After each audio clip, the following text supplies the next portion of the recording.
हाम्रो आजको टपिक्स रहेको छ प्रॉफिट एन्ड लस के प्रॉफिट एन्ड लस। प्रॉफिट भनेको के रहेछ नाफा र एन्ड भनेको के लस भनेको के नोक्सान।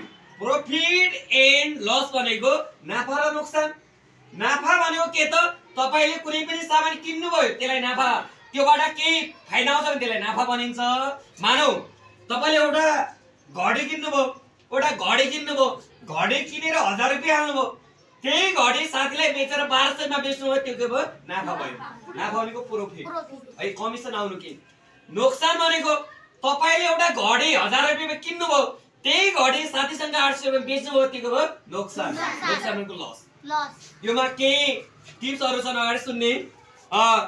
पहिला सुन्ने यति कुरा सुन्ने सीपी सी भनेको के COST कस्ट पी भनेको PRICS प्राइस। सीपी भनेको के कस्ट प्राइस के रहेछ कस्ट प्राइस। यो कस्ट प्राइस भनेको क्रय मूल्य के रहेछ क्रय मूल्य भनेको किनेको मूल्य भन्छ। यसलाई सर्टकटमा के भन्छ क्रम के भन्ने रहेछ यसलाई सर्टकटमा के भन्ने रहेछ त्यसपछि एसपी भनेको के हो SELLING selling PRICS price. Selling price भनेको के रहेछ बिक्री मूल्य के रहेछ बिक्री मूल्य। यो बिक्री मूल्यलाई के भन्ने रहेछ के भन्ने रहेछ यसलाई बिमु भन्छ। त्यसपछि लिएर हामीलाई अब यसका के फर्मुला छन् है एनओटी नोट लेख्ने के लेख्ने रे नोटमा के लेख्ने त्यसमा के फर्मुला छन् एसपी माइनस के रे सीपी प्रॉफिट बराबर के रहेछ एसपी माइनस सीपी। त्यसपछि एलओएसएस लस बराबर के रहेछ सीपी माइनस एसपी है एसपी के रहेछ सीपी माइनस एसपी। अब हामीले यति कुरा ख्याल गर्ने यदि हजुरलाई प्रॉफिट निकाल्नु भने एसपी माइनस सीपी र लस निकाल्नु भने सीपी माइनस एसपी है। जस्तै योमा केही फर्मुला दुईटा फर्मुला लेखिसकेको छु मैले हैन दुईटा फर्मुला।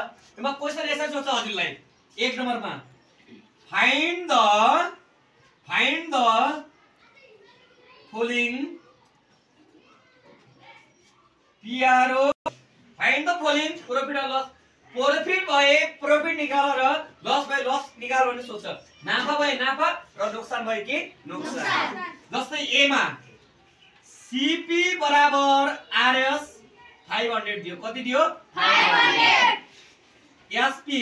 एसपी बराबर RS कति 200 दियो कति दियो 200। जस्तै यहाँ सुन्नु न एउटा राम मान्ने व्यक्तिले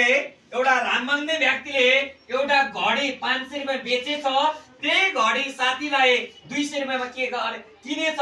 एउटा घडी चाहिँ 500 रुपैयाँ किनेछ त्यही घडी चाहिँ साथीलाई 200 रुपैयाँ बेचेछ।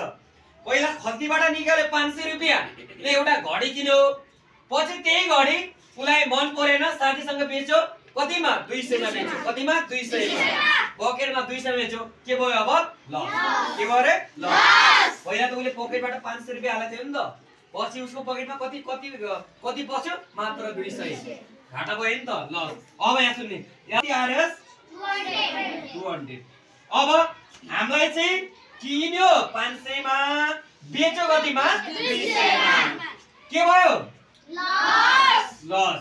लस बराबर what we can know PHAD that we know that हामीसँग थाहा छ हो कि नै हामीसँग थाहा छ we know that LOSS loss बराबर के हो फर्मुला CP माइनस SC। अब हजुरले केही पनि गर्नु पर्दैन जहाँ CP छ त्यहाँ RS 500 राख्ने कति राख्ने रे RS 500। जहाँ SP छ RS कति राख्ने 200। अब RS कति 500 कति राख्ने रे 500 माइनस कति माइनस 200 RS 200। अब यहाँ सुन्ने फेरि यहाँ RS नलेखे भने हिसाब मिस्टेक भयो। युनिट सेम हुनुपर्छ जहिले पनि त्यसको है RS युनिट चाहिँ घटाउँदाखेरि तपाईको बेस पावर सेम हुनुपर्छ नि त लाइक टर्म हुनुपर्छ हो कि नै लाइक टर्म सजाती भयो।